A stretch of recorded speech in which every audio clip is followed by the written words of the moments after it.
Hey guys, before we start looking at some videos and listening to some history, we need to go over some basic important names that are going to come up, and you need a little bit of background information. So I'm going to go through some of these, and if you have any questions, put them on the Padlet and we'll attack them as we need to. So the first one is the Hudson Bay Company. The Hudson's Bay Company was established in the Hudson Bay area of what is now Canada. And as you can see, this purple area, it established a pretty wide parameter of trading posts and connections to start feeding the hunger for that fur trade.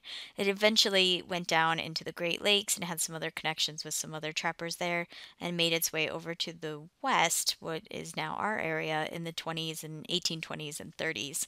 And they were the pretty dominant fur trading company throughout that time period until the fur trade kind of petered out.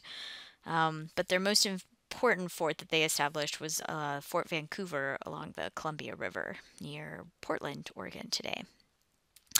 The second company that you need to know about is the Northwest Fur Company. The Northwest Fur Company, or Trade Company, was the main competitor of the Hudson's Bay Company and the Pacific Fur Company. And I'll talk about Pacific Fur in just a second.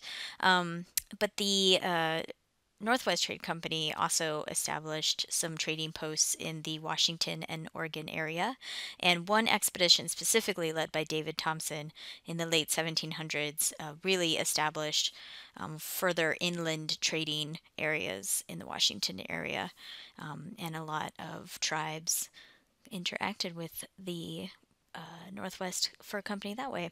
The Pacific Fur Company is the lesser known fur company because they didn't last quite as long, but they lasted long enough for the man who owned it, John Jacob Astor, to make a lot of money, and you might be more familiar with his great great grandson, John Jacob Astor, who very famously died on the Titanic. So maybe not as awesome, but still kind of cool history.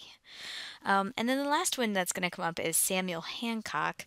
And Samuel Hancock was a fur trader and semi doctor ish that established himself in a trading post with near the Macabre tribe on the Olympic Peninsula.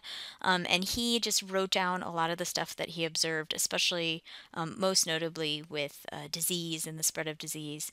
But then when he eventually came back, a lot of his information was compiled into a narrative form and published as a book and was very popular. And so you can see on this original printing, they talk about some of the things that he observed and things like his gold seeking expedition to California, or his life as a trader among the Indians, or an account of his captivity among the savages, which, is less complimentary. And then down at the bottom there, a recital of the massacre at Whitman. Of the Whitman and other missionaries, which we will get to later today. So that's kind of cool. So those three names are going to come up pretty often, and now you know a little bit more detail about them. All right, on we go.